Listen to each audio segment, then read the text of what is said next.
Many economists think that future inflation rates is the largest financial risk factor that we currently face.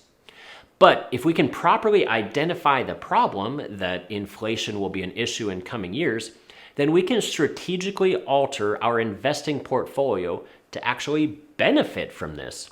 So in this video, I'm going to be talking about a few ways that we can allocate our investments to best position ourselves for the coming wave of high inflation. But before we do that, we first have to actually believe that a period of high inflation rates is coming. So what exactly is inflation, and why do many people that think that inflation will be very high in the next few years? Many people think of inflation as the process by which goods and services become more expensive.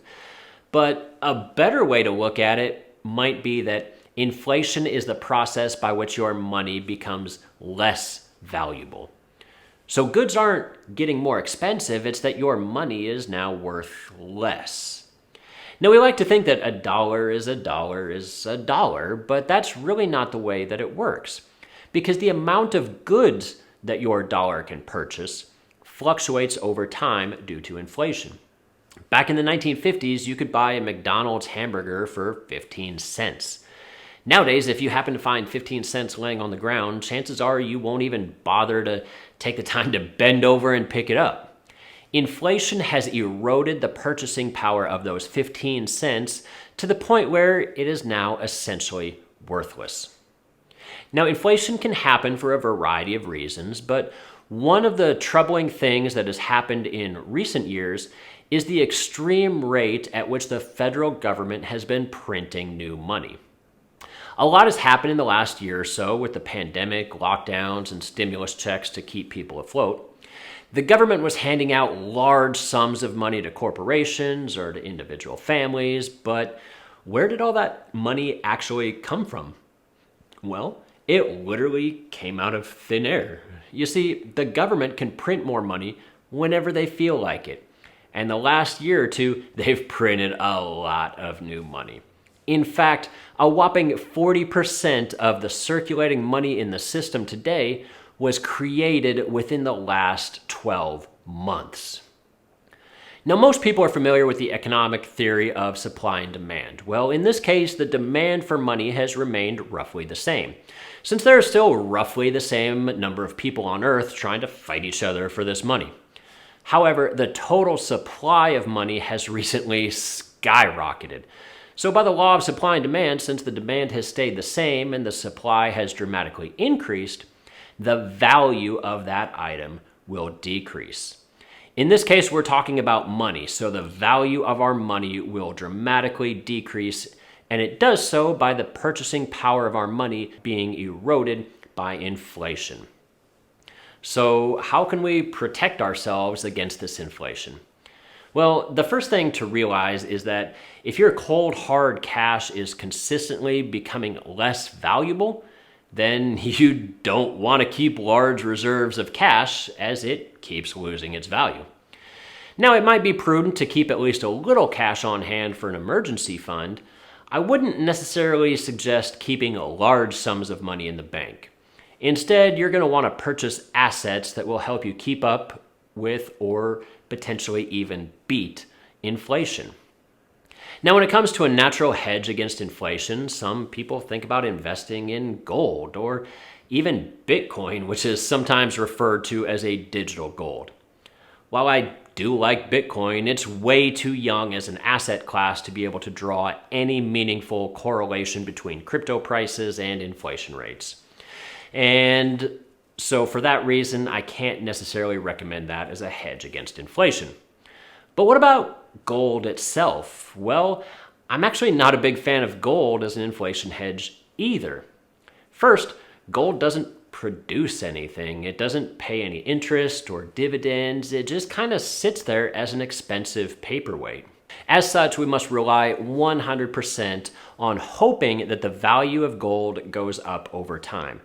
And while gold has gone up over the long term, in the short term, gold can be relatively volatile and even lose a significant amount of value.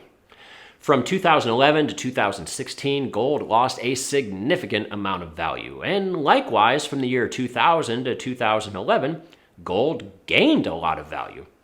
But as it turns out, these price fluctuations aren't really impacted by inflation rates like we might think, at least not in the short term.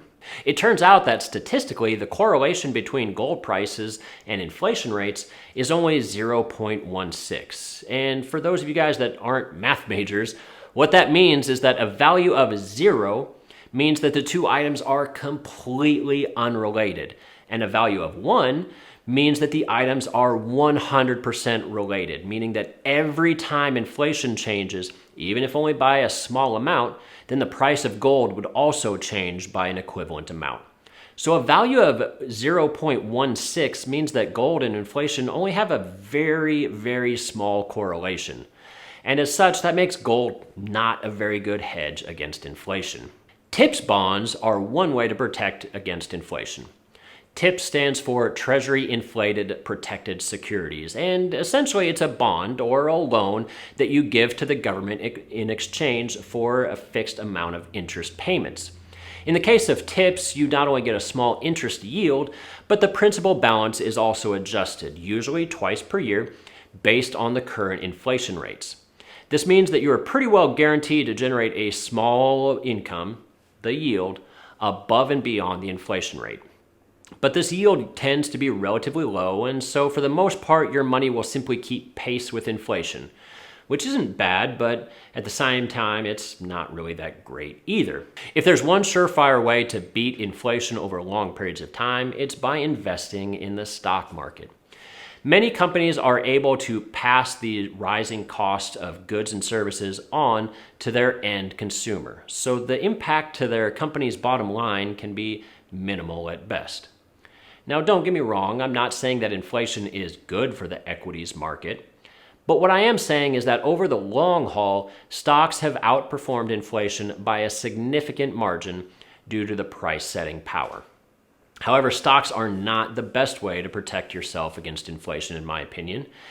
The best way is to invest in real estate. Real estate tends to be a natural hedge against inflation, as the value of the home tends to track the value of the overall inflation rate very well, according to Nobel Prize winning economist Robert Shiller. But the best part is that in the case of real estate, you can actually take out a loan, a mortgage, to purchase an asset and have inflation work to your advantage to benefit you by eroding the value of that debt. Think of it this way. If you spend $40,000 and take out a $160,000 loan in order to buy a house worth $200,000, so $40,000 down payment, and then some years later that high inflation rate causes goods to be worth twice as much, well, now chances are your home is suddenly worth $400,000 as opposed to only $200,000. Not only that, but your $160,000 loan that you took out, the purchasing power of that $160,000 debt has significantly dropped, making it much easier to repay that debt. For example, if you currently make $10 per hour, then it would take you 16,000 hours worth of working to repay that $160,000 loan. However, if inflation caused your salary to double as it caused the cost of goods and services to double, now your salary goes up to $20 an hour. Now, under this scenario, now it only takes you half the amount of time. It only takes you 8,000 hours to repay that same loan. So not only do you benefit from the value of the house itself going up, but you also benefit from the value of your debt going down, which is why owning real estate can be an absolute fantastic option during periods of high inflation, because that inflation is working for you from both sides. The value of your house is going up and the value of your debt is going down. And buying a home is easier than most people think. With an FHA loan, you can purchase a home for as little as 3.5% down payment, meaning that on a $200,000 home, you would only need to put up about $7,000 for a down payment plus any additional closing costs. And while $7,000 is still a fairly decent amount of money, it's not some ungodly amount that is outside the realm of reason for a lot of people given a little bit of time and effort into saving up some money. But if that doesn't appeal to you, or $7,000 truly isn't possible, you can also invest in REITs. A REIT is a real estate investment trust. Essentially, it's a stock in a company, and that company specializes in owning real estate. This way you can get exposure to owning real estate without needing to actually put down a large down payment and worry about tenants, as owning a REIT is no more expensive than buying any other stock. If you enjoyed this video, I highly encourage you to consider subscribing and give the video a thumbs up for the YouTube algorithm. And if you have a way that you like to hedge against inflation, be sure to leave a comment down below so that others can read and benefit from your strategies as well. And as always, I'll see you all again next time. Thanks.